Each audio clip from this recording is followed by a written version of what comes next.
Thanks so much, Lou. It's really my pleasure and honor to be here and to talk about a subject very close to my heart, which is cortical development.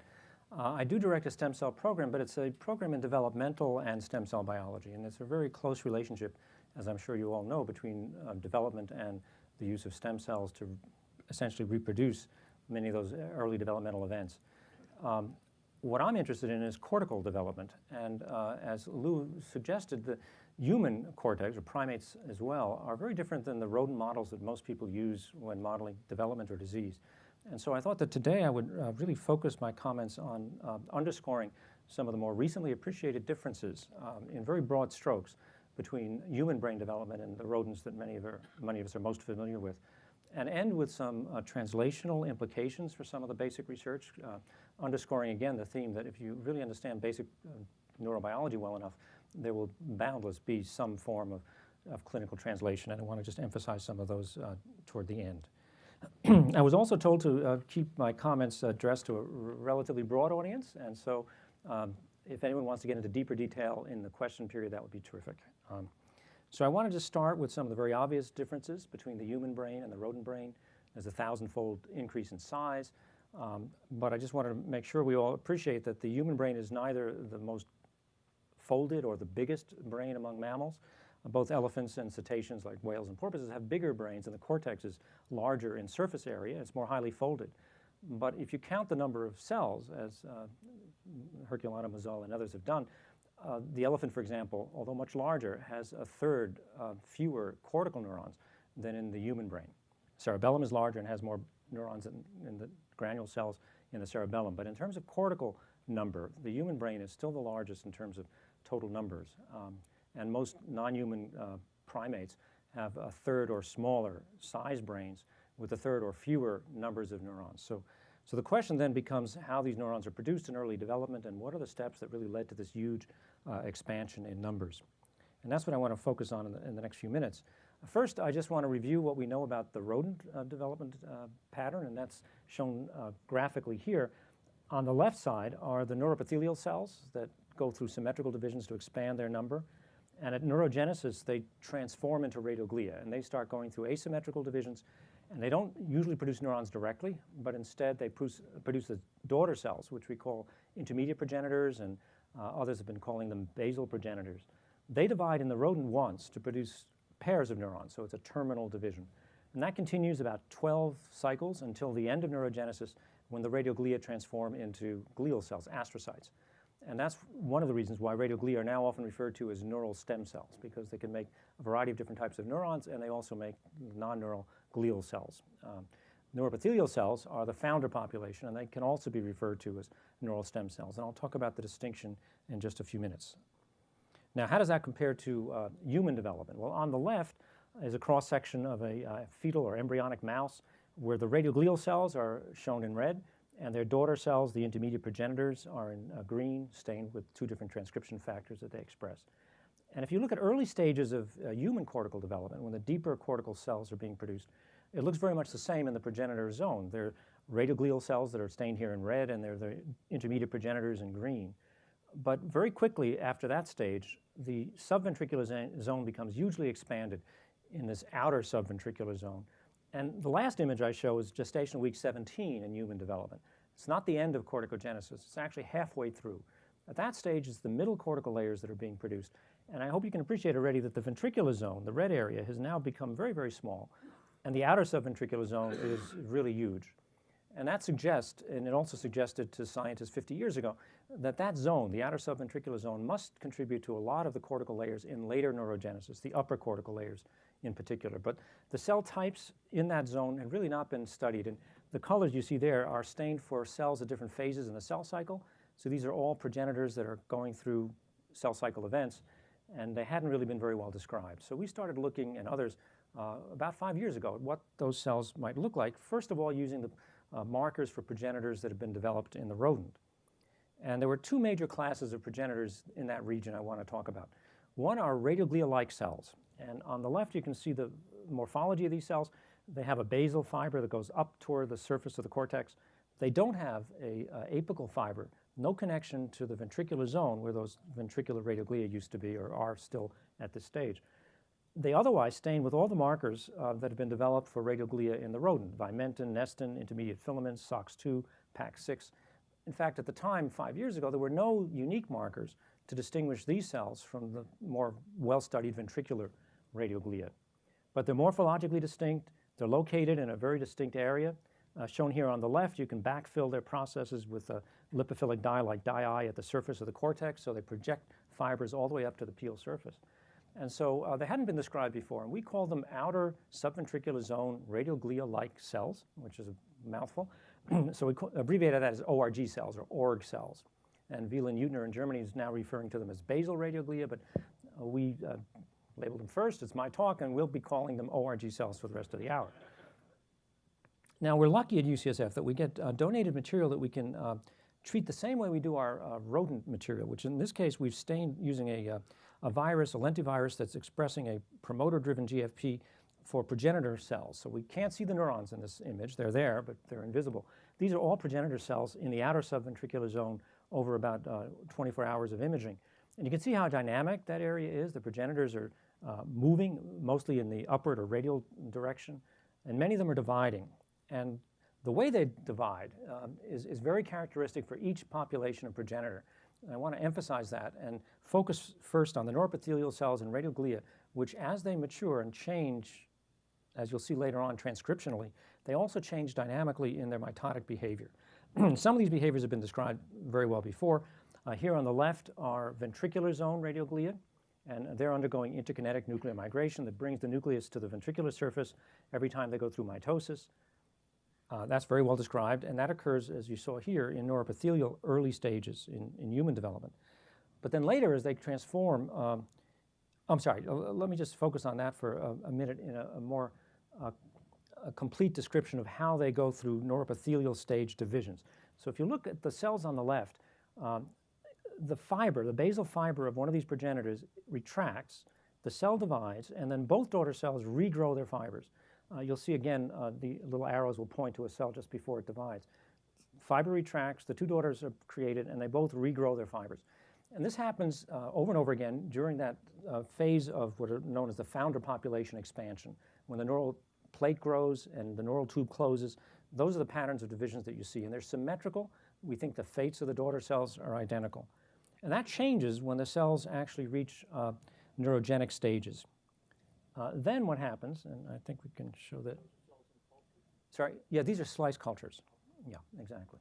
So this is now looking at a rodent, but the same thing happens in humans when they become radioglial cells. So the radial fiber doesn't retract. It remains in place. And that also helps support neuronal migration, which is occurring along that fiber. But the cell divides at the ventricular surface, and then the daughter cell, which is the one now with the white triangle, and the parent cell nucleus, which is the red triangle, both move away from the ventricle. There's a sojourn for 24 hours as the daughter cells stay in that zone for a day or so, and then start migrating. And I hope you can appreciate the daughter cell is migrating along the parental fiber. Meanwhile, the original radioglial cell goes through another asymmetrical division at the ventricle to produce another daughter cell. And that happens over and over again. But the daughter cell is not a neuron. As you'll see now, it rounds up and divides. So these are the intermediate progenitors I highlighted earlier. And they divide once, shown here, with a horizontal cleavage. We can talk about orientation of spindles if you'd like. And then those two cells differentiate as neurons. And they migrate together. And we think they're identical pyramidal cells that go to the same layer of the cortex. And that's the pattern of neurogenesis that I diagrammed earlier that happens over and over again in the mouse. So unlike the neuroepithelial cells, which retract the fibers and regrow their fibers, as you saw, one of the two daughters in the radioglial division inherits the fiber, and the other one loses the fiber and becomes a different cell type. Now, the outer radioglia that I mentioned undergo yet a different pattern of division. So I just want to show you one cell because it's easier to see if there's just a single cell in the field. And this is in the outer subventricular zone, one of these basal glial fibers. And when it gets ready to divide, it jumps and divides. Very different than the patterns you saw in the other two cell divisions.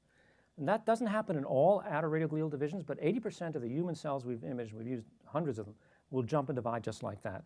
And the cell at the top is the self-renewed radioglial cell. And the daughter cell that's below is a kind of transit amplifying cell. So these different dynamic behaviors might all be related to each other. They may be driven by the same motors or not. And so we we suspected that the interkinetic nuclear migration diagrammed on the left, which had been studied by others, is driven by a similar motor that drives the mitotic somal translocation, which is, by the way, what we're calling those jumps and divisions, MSTs, or mitotic somal translocation.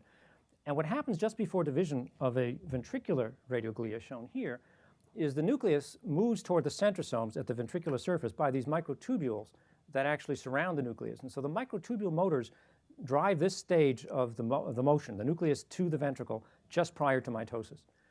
And seemed reasonable at the time to assume that this jump in division in a similarly related radioglia-like cell was essentially the same as this, but just inverted 180 degrees, so that the centrosome was in the leading process, and then the nucleus would be pulled by microtubules up to that process before it divided. Essentially the same thing happening, but just 180 degrees. And we published that, as you might see, in 2012 as a possible mechanism. And so a year or two later, I had a MSTP student actually in the lab who decided to test the idea. And just like some of my fondest ideas, it's totally wrong.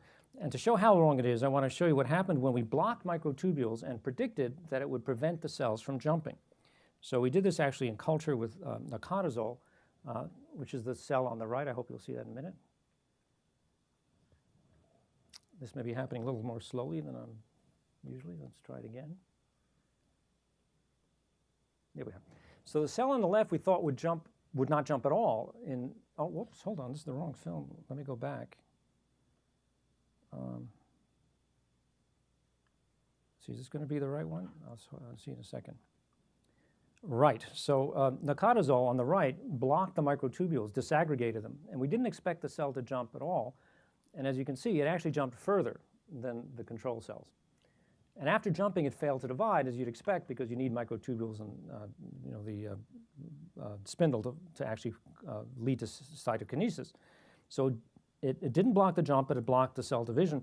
And to make a long story short, it wasn't until we blocked the actomycin fibers with blebistatin, which you'll see here on the right, that we were able to prevent the cell from jumping. So if you block non-muscle myosin 2, as shown here, the cells fail to jump, but they do go ahead and divide. So you can dissociate the cell division from the jump. And experiments along these lines confirmed that this was the pathway that led to the jump. It's very different than what we thought. It's not the microtubule motors that you see in interkinetic nuclear migration. Instead, it's Rho activation of ROCK that phosphorylates non-muscle myosin 2, leads to the contraction and drives the jump. Now, what's interesting about this set of steps is that the genes underlying some of these are shown on the right. And some of you may recognize there are mutations to most of these genes that produce major cortical malformations in the human brain. What's also interesting about those is that they don't produce major malformations in the mouse. And I just want to give you one example. This is a normal sized human brain. The one on the right is from a patient who has a mutation in ASPM, which is a centrosome-related gene, resulting in microcephaly. So the brain on the right is a third the normal size. That's the phenotype in humans with that mutation. In the mouse, when you create the same mutation, shown here on the right, it does make a slightly smaller brain, but in no way is that a third the size of the normal brain. It's a subtle defect. And many of the other mutations in some of those other genes produce actually no phenotype that people have seen in a mouse. So I'll come back to this at the end of the talk, but it suggests that there might be a phase of human brain development that's not mirrored in the mouse, where the phenotypes for these kinds of mutations might make a major impact. And the outer subventricular progenitors, which aren't present in the mouse, are possible targets for those mutations. And we'll talk about microcephaly to sort of complete the circle later on. Now, when we first described these neurogenic progenitors, the issue was how could we be sure that they're not gliogenic? And the motivation for that question was that for many, many years, in fact, almost 100 years, it was thought that the outer subventricular zone, that hugely expanded zone, was largely a gliogenic region, that astrocytes and oligodendrocytes came from the progenitors there. So in order to show that these outer radiogliae I just talked about were neurogenic, we developed several approaches, but I just want to talk about this one, where we dissociated the progenitor zone, labeled the cells with our favorite markers, dissociated them into individual cells which were distributed into wells like this, with one cell in each well. And the cell, I hope you can see in that little box, is shown at higher magnification on the right. And then we time-lapse imaged these cells for about a week. And the pattern of division told us the identity of the cell based on what I've told you already. This cell, when it gets ready to divide, puts out a process and jumps along the process and divides. And that behavior we see with ORG cells, not with the intermediate progenitors, where they retract all their fibers, they don't jump, and then divide. So we identify these cells, like this one, for instance, as an outer radioglial cell in that well, and then the daughters divide and the original progenitor divides, and this happens over and over again. After a week, we could no longer actually tell who was who. We then put these cells into an incubator for another 7 weeks, long enough so that they could develop whatever kind of clonal daughter cells they would normally produce. And in these clones, we typically saw 700 to 1,000 cells. So this is what that particular clone looked like 7 weeks later. And when we stained for different neuronal markers, in this case, TBR1 for deeper cortical layer cells and CUX1 for upper cortical layer cells, what was interesting is the single outer radioglial cell produced not only 1,000 or so, 700 cells, but it produced over time both deep and upper cortical layer neurons. And some of the clones, in addition, included astrocytes. So this told us that at least these ORG cells had the ability to generate neurons of different types, and also sometimes glial as well as neuronal cells. But they all included neurons. Some did or didn't have astrocytes, but they all had neurons. So we felt this confirmed that these were really neurogenic at the ages that we assumed they were. Was there a question already? No, okay. If there are questions during the talk, I'm happy to answer them. So how are the outer radioglial cells generated? And it had been noticed some years ago by Sue McConnell when she studied ferrets that unlike the mouse, where all the ventricular radioglia divide with a vertical cleavage plane, in the ferret, there were periods halfway through neurogenesis when there were both vertical and horizontal divisions. And we looked in human developing ventricular zone and saw the same thing, that especially halfway through neurogenesis, and there are many cells here that come to the ventricle and divide. Some of them have vertical cleavages and others have horizontal cleavages. And what's interesting about that is, first, it's different than the mouse, where throughout neurogenesis, 90% of the divisions are all vertical. So what happens with these horizontal divisions? So with the vertical division, as shown up on the top, the fate of the daughter cells is exactly the same as in the mouse. That is, even though it's a vertical division, the fate of the cells is asymmetrical. In this case, the cell on the left becomes a radioglial cell. The cell on the right becomes this intermediate progenitor-like cell. So the vertical divisions in humans look very much like the vertical divisions in the mouse. The horizontal divisions, shown here on the bottom, obviously dissociate that basal fiber from the apical fiber. So the basal fiber is inherited by the cell on the top, and the apical contact is inherited by the cell at the bottom. Vice versa, they each lose the opposite contact. What happens then is the cell that's connected up to the peel surface moves away, and in its next division, and if you look at the image up on the right, I hope you can see this one, it jumps and divides. So when there's a horizontal division, it looks like the basal daughter cell becomes an outer radioglial-like cell. And so that, we think, is how most of these outer radioglial cells originate. Once they get to the outer subventricular zone, some of them undergo symmetrical divisions where they produce daughters that are also outer radioglial, so they amplify the number of outer radioglial cells. But they initially come by inheriting the basal fiber from these ventricular radioglial cells. Now, the other thing I wanted to emphasize is that these basal fibers of the outer radioglial cells support neuronal migration. And that is shown in this case by a ferret where we labeled the progenitor cells in green and neurons in red. And I hope you can see this is a looped film. This red stained neuron contacts this fiber and then migrates along the fiber up to the cortex. And we've seen many examples of this, which confirms that these outer radioglial fibers support neuronal migration. And that is important for this model that we now have. It's a working model of primate and human corticogenesis, where unlike the rodent that has these ventricular radioglia, in the human there are large numbers of outer radioglia. They go through these asymmetrical self-renewing divisions, shown here in the middle. They produce daughter cells that, unlike the rodent, which divides only once, these daughter cells go through multiple rounds of division before producing a clone of neurons that then have the same birth date, migrate to the same cortical layer. And we think that accounts nicely for the cortical expansion, which is mostly tangential. In addition, the basal fibers of each of these outer radioglia support neuronal migration and create these little microcolumns of cells and can increase the number of cortical columns structurally within the developing cortex.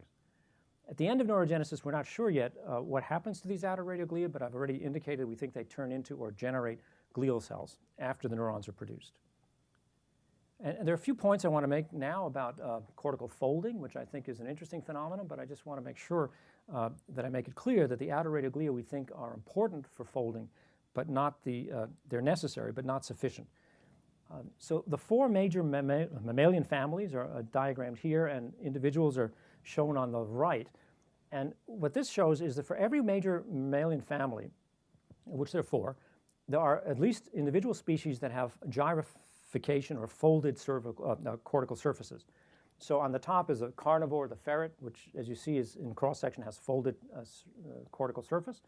A capybara is a very large South American rodent, but it has a folded cortex. Humans and primates, of course, are folded, and the elephant, as I showed you earlier, is highly folded. But those species on the right each belong to the same family, but they're smooth or lissencephalic. The brown bat is a lissencephalic carnivore. Mouse, of course, like most rodents, is lissencephalic. The Senegal bush baby is a primate, like the marmoset, which also has a lissencephalic cortex. And the manatee is nearly lissencephalic. It's closely related to the elephant, but it's obviously much, much less folded. And so all of these we now believe have outer radioglia and a large outer subventricular zone during early development, but they don't all have cortical folding.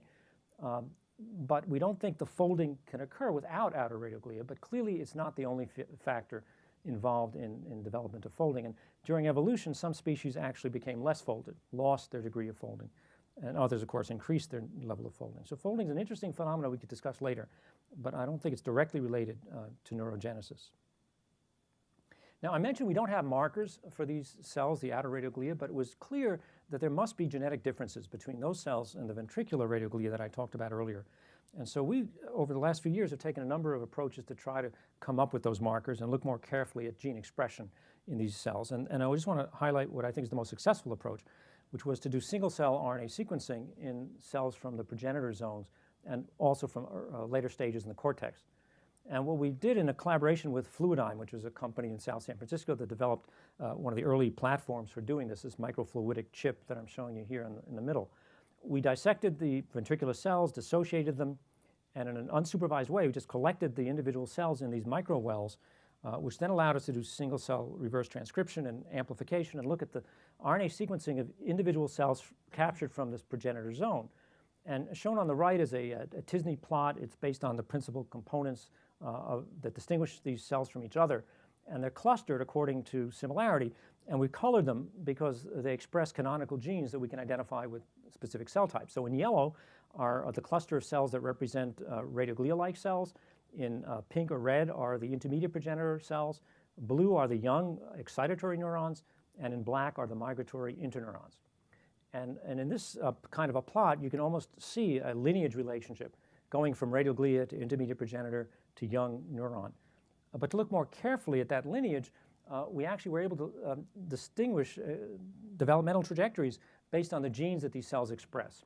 So just looking at the progenitor populations and the top 20 or 30 genes that each of them express, you can distinguish the radioglia, which are shown here on the lower left,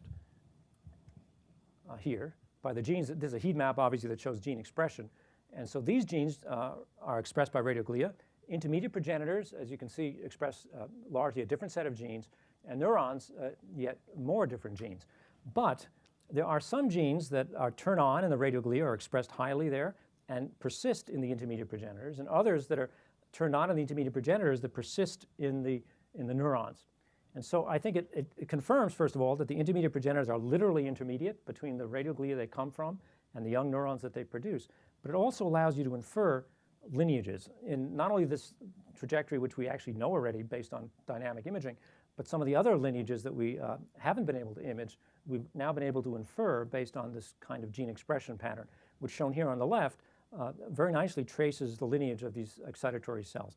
Now, to confirm the expression of some of these genes uniquely by the populations we talked about, we resorted to in situ hybridization, shown on the right, going back to the same human tissue sections.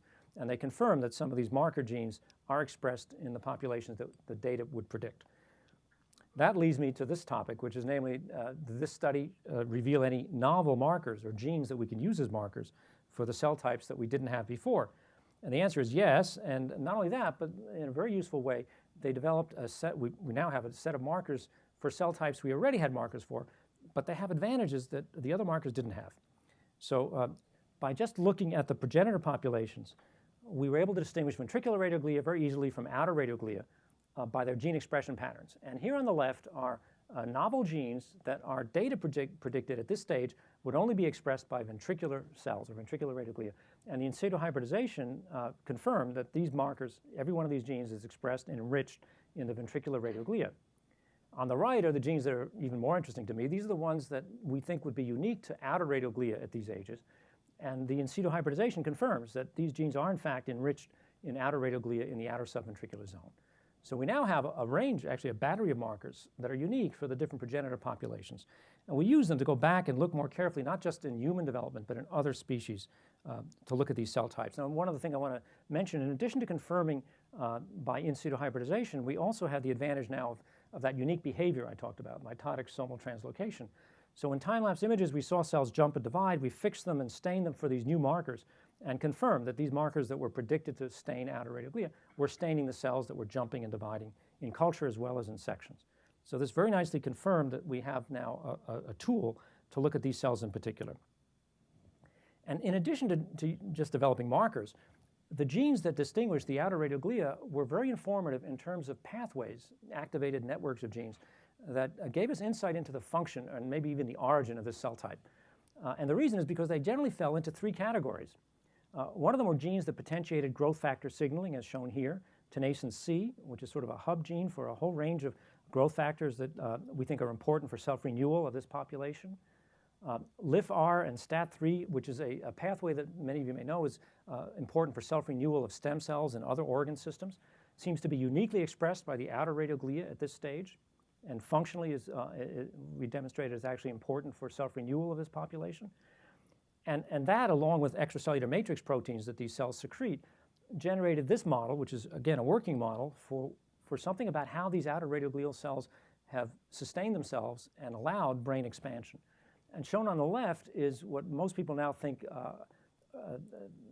creates the niche for ventricular radioglia, and that is that they have sensory cilia in their apical end feet, shown here, that project into the CSF space here. And the choroid plexus secretes growth factors at early stages in development that are sensed, including sonic hedgehog and wind signaling, by these sensory cilia in the ventricular radioglia, and actually sustain the self-renewal of that population of cells. When the outer radioglia are born, as you know, they move away. They're no longer in contact with the ventricle, and that's shown on the right. And so it's really intriguing to us that when that happens, these outer radioglial cells start expressing the same growth factors that the ventricular radioglia rely on receiving through the CSF. So we think what happens when these cells move away is that they create their own niche. They start producing their own growth factors, they have receptors for those factors, and that sustains the self-renewal that goes on and the expansion of that niche that's at a distance from the CSF. Again, that's a working hypothesis. The other insight we got was based on two of the markers in particular that stained the radioglia throughout their cytoplasm. And that's now challenged this model. So I just want to talk about the model for a moment. This is the prevailing model for cortical development in primates, humans as well as non-human primates or monkeys. And it's the radial unit hypothesis of Pascoe-Rikic, diagrammed here based on studies in the monkey.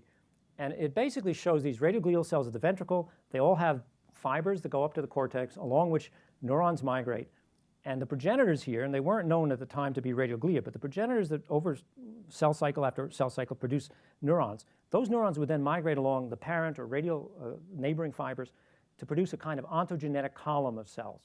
And the point-to-point contact between the ventricle and the growing cortex allowed a kind of a map, a proto-map of the ventricular zone to be projected onto the cortex. So it's a very powerful model of cortical development. It's been highly influential for the last 30 or 40 years. But it turns out it's not exactly what happens in human or primate development. And the hint we had for that were these two markers, HOPX and CRIA-B, which came out of our single-cell analysis. HOPX is shown in red, and it's one of the markers that's unique to outer radioglial cells. And CRIA-B is in green, and it's unique to the ventricular radioglia. So it's a new marker that we didn't have before for a population that we thought we knew a lot about. What's nice about CRIA-B, just like HOPX, that these are markers that fill the cytoplasm of the cells. And what we were struck by is that at later stages of development, the green staining never went further than the subventricular zone. So it didn't appear by the CRIA-B stain anyway that these fibers went all the way up to the peel surface. which was very surprising to us because it contradicted the prevailing model. So to confirm it, we used dye-eye, which is a technique that's been used for a long time. And at early stages, like gestation week 15, if you put crystals of dye-eye at the peel surface at the top, it backfills fibers all the way down to the ventricle, shown here by the arrows. So this continuous palisade of glial fibers is just what you'd predict from the model, from the radial unit hypothesis model. But if you do it a couple of weeks later, 1 or 2 weeks later, and I'm showing it here at gestation week 18, crystals of dye-eye on the surface of the cortex fill fibers only as far as the outer subventricular zone. And at higher magnification, those fibers end in little cell bodies, which we now know are the outer radioglial cells.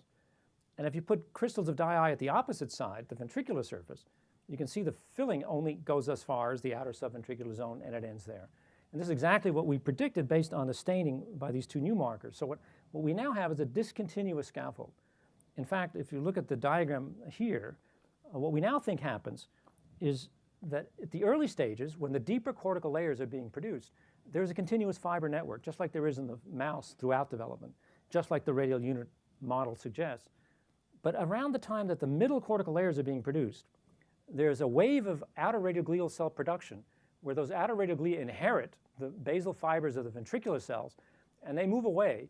And at this point, all of the migrating fibers along which neurons are migrating end in the outer subventricular zone in these outer radioglial cells. And beyond that stage, when all the upper cortical layers are being produced, they're being produced by, we think, the outer radioglial cells, and they're migrating along the outer radioglial cell processes. So the lineage of the deeper cortical layer cells is different than the lineage of the upper cortical layer cells. One of the reasons we think that's interesting is, as many of you probably know, the deeper cortical layers with the cells that project to subcortical structures, to the brainstem and other subcortical areas, are the sort of scaffold for the body plan. The upper cortical layers include most of the association cells, the cells that are thought to be important for cognitive function. And it's been well known that primates have a very high density of smaller upper cortical layer pyramidal cells. It's known as a primate-specific feature of cortical adult anatomy that the upper cortical layers, the supragranular layers, are hyperdense.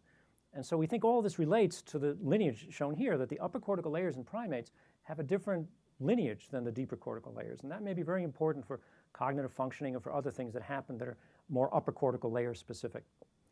The other thing I want to mention is that our single-cell gene analysis has shown that, as I showed you already, that the ventricular radioglia differ in terms of the transcription pattern expression from the outer radioglia. So the outer radioglia have their distinct genes that the ventricular radioglia don't have, and we use that as a confirmation that these are distinct cell types or subtypes.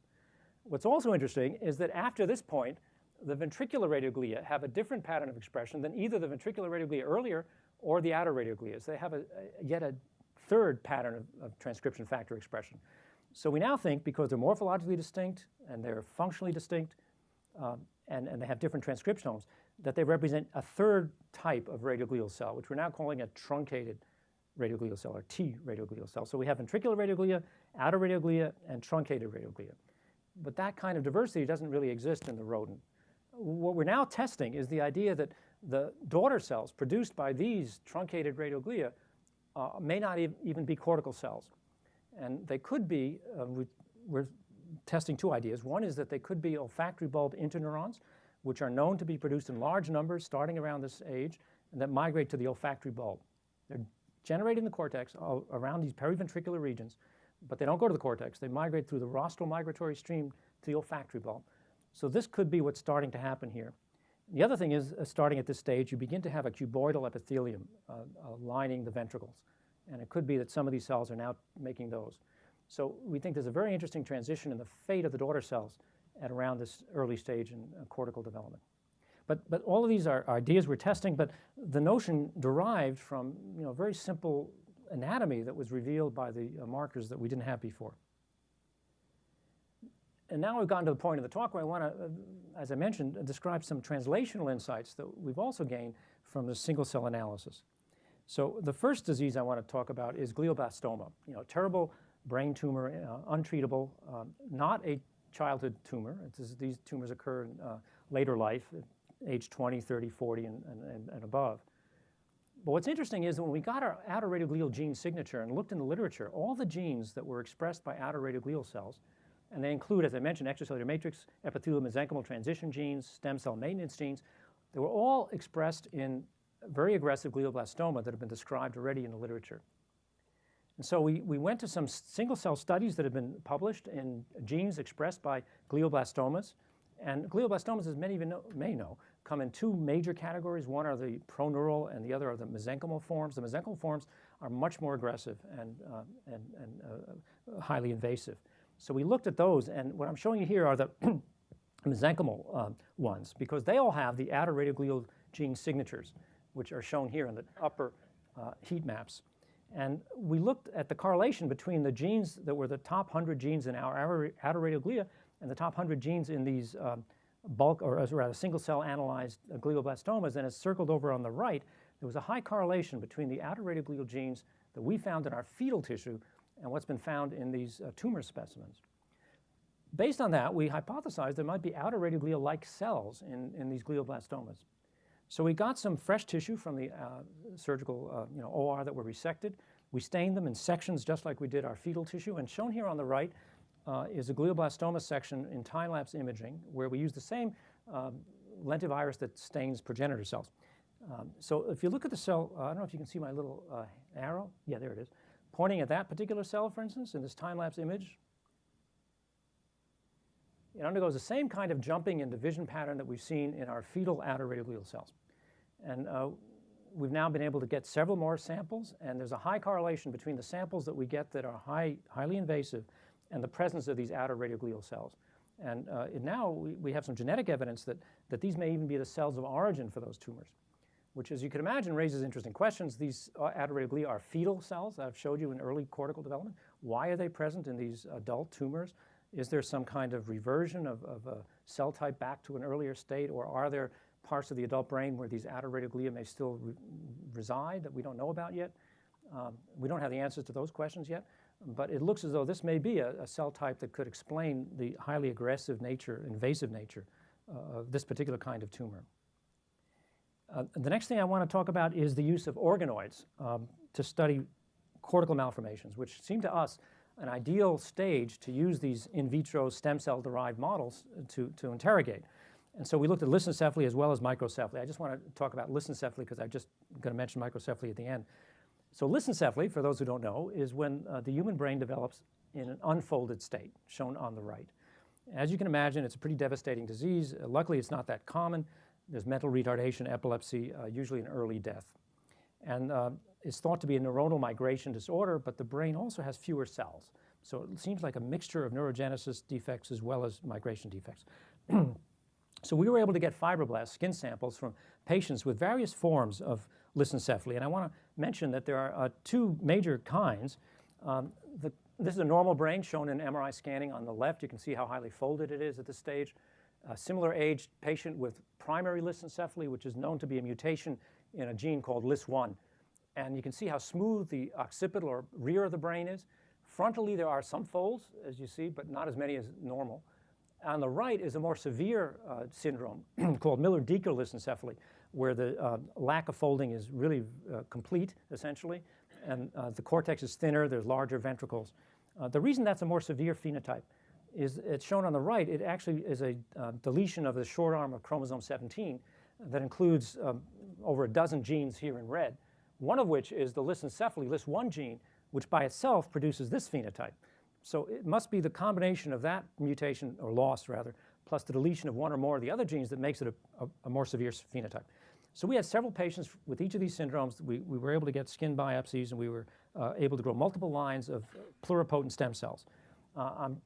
Here's the wild-type fibroblasts. We had the LIS1 mutation here and the Miller-Dieker syndrome patients here. For all of them, we were able to get fibroblast cultures and then convert them into pluripotent stem cells.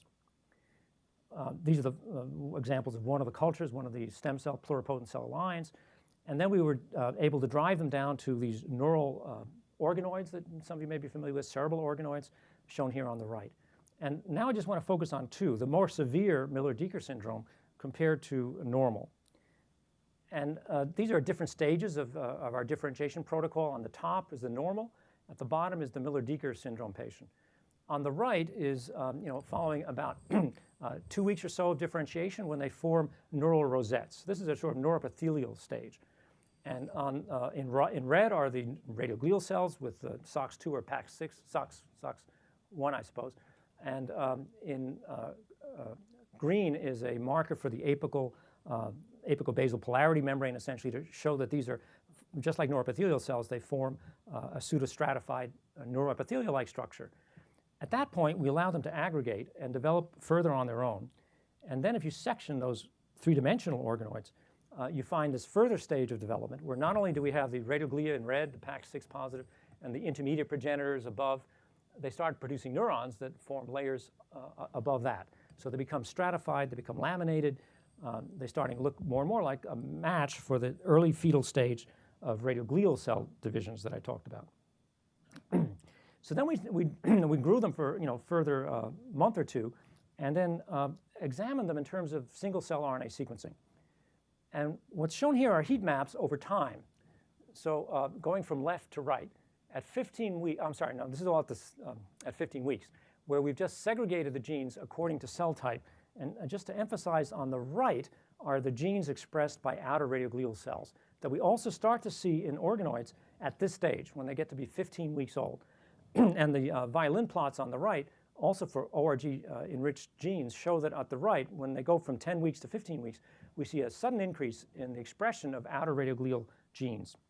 And if we look at the outer radioglial cells individually and compare them to the primary cells, so here on the left are fetal cells, and on the right are stem cell-derived cells. Both of these are ORG cells. And this network, which shows a sort of Pearson correlation of gene expression, and in brown are the most highly enriched genes, the sort of hub genes for these outer radioglia, we see that the pattern is not identical, but highly similar. So from this data, we would predict that at this stage, around 10 to 15 weeks, we would start to see populations of outer radioglia cells in this organoids. And so to confirm that, we sectioned the organoids, stained them, and time-lapse imaged them. And here in one of the organoids is a cell, down here with the arrow pointing to it, that jumps and divides, just like our ORG cells that you've seen now several times in fetal tissue as well as in the glioblastoma. So we're now convinced that there are outer radioglial cells in these organoids once they reach 10 to 15 weeks. So we looked at outer radioglial cells in the wild type compared to the Miller-Dieker lissencephaly patient. And we compared them to all the other cells that were dividing. And so here are the ventricular radioglia in time-lapse images in wild type on the top and lissencephaly patients on the bottom. And they undergo interkinetic nuclear migration. They move down to the ventricle divide, move away. And they are indistinguishable between the Miller-Dieker patient and normals. And the timing of the cell cycle phases are shown on the right. They look exactly the same. But if we do the same thing with the outer radioglia, the wild type, shown on above, they jump and divide, as you'd expect, as they do in the fetus. And in fact, the normal sizes of the jumps and the timing of their cell cycles were exactly the same as we saw in primary tissue. But in the Miller-Dieker patients, shown here on the right, the outer radioglial cells jumped further.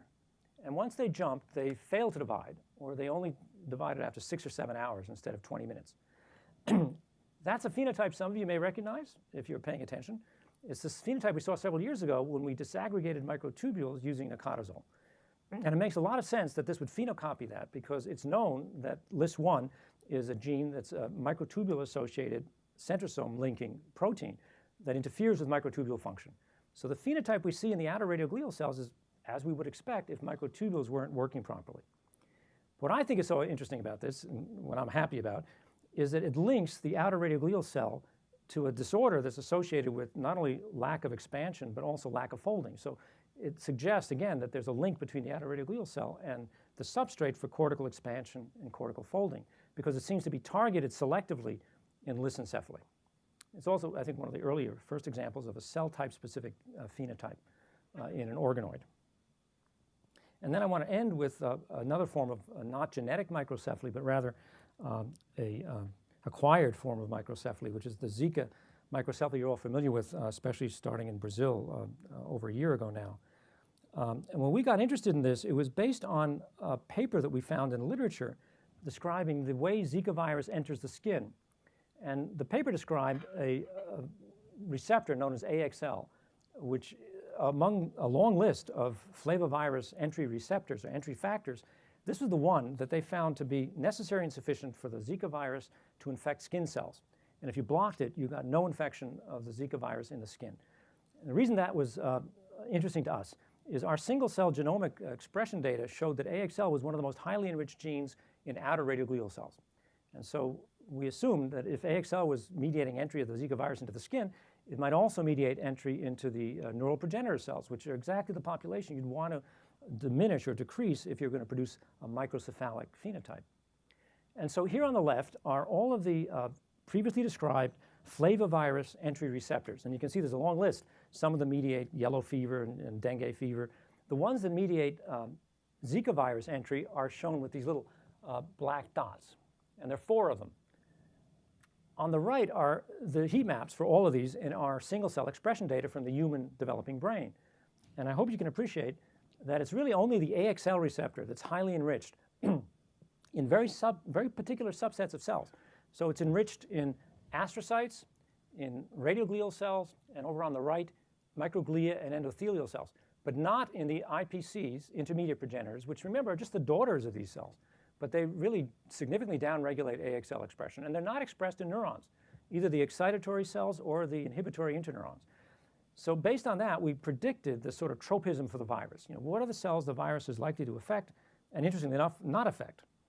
And we were able to get actual virus, and oh, by the way, this is just the antibodies for AXL, which confirms, as shown here in green, expression, especially as you can see in the outer radioglial cells, the end feet of the ventricular radioglia, and in blood vessels at these early stages. And that schematic just highlights the distribution of receptors in those cell types. So we then actually got virus from Brazil, and in cultured slices infected them to see which cells actually harbored viral entry. So in green now is an antibody for the envelope protein of the virus once it starts getting synthesized inside cells. And you can see the expression pattern already highlights infection in the ventricular but also subventricular zone, as well as higher up in the cortical plate regions. And when we looked at the expression patterns, it confirmed on an individual cell basis that the ventricular and outer radioglia were infected, as shown here, and readily infected. But at later stages, shown here, which is further on in the second trimester, in the cortical plate region, there were tons of infected cells.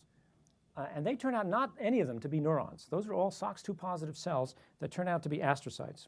So here's a higher power view where in green is the envelope protein of the Zika virus.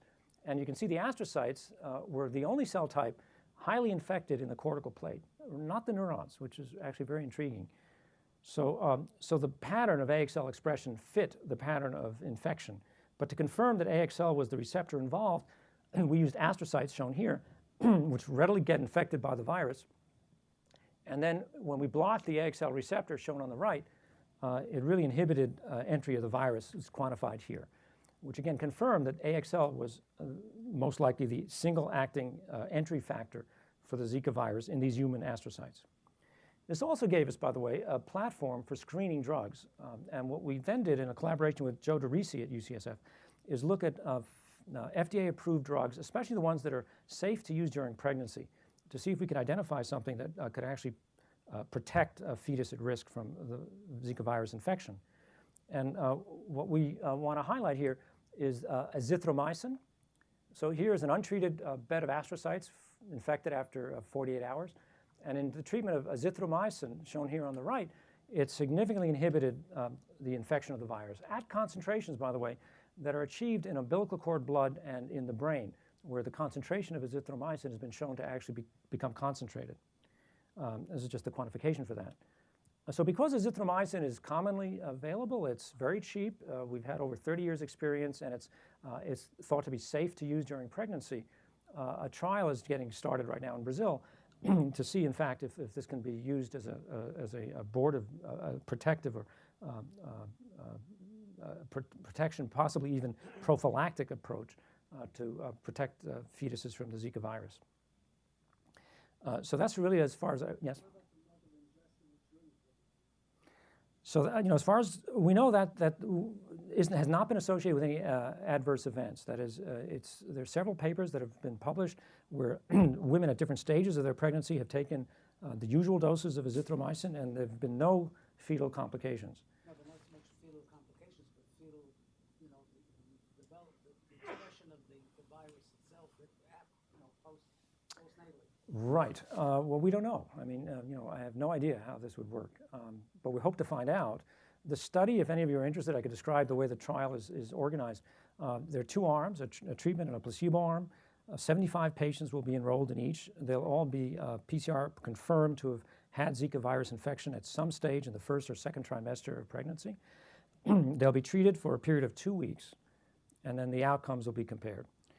It's a blinded controlled study. However, there is a monitoring group that will be unblinded, and in case there's a trend, a significant trend toward protection in the treatment, arm, then the study will be stopped, and it'll be made available, to obviously to the people in the trial.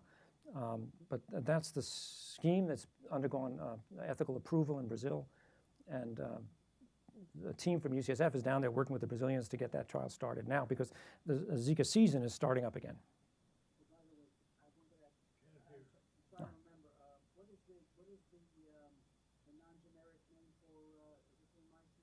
The non-generic name for azithromycin.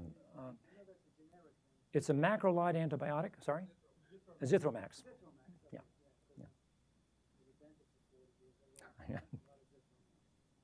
Yeah, commonly available and cheap. Exactly. The Z-Pack. So I just want to mention some of the highlights to take home, that we think the single-cell RNA sequencing approach has been a terrific way to get insights into cortical development, and also I think is going to be very useful for evaluating those in vitro models, especially the organoid models. And the profiling has highlighted not only cell identity markers, but also given us insight into what we think are important gene networks for cell type identity and for function. And then we've also learned through our markers the presence of these specific cell types in a variety of different diseases, and the relationship of those cells to the actual etiology of some of those disease mechanisms. And these are people both present and some of them who've recently left my lab. The three people who really contributed mostly to the work I presented is Marina Burstein, who did all the organoid modeling, Alex Pollan and Tom Nowakowski, who really were responsible for bringing the single-cell genomic approach into my lab.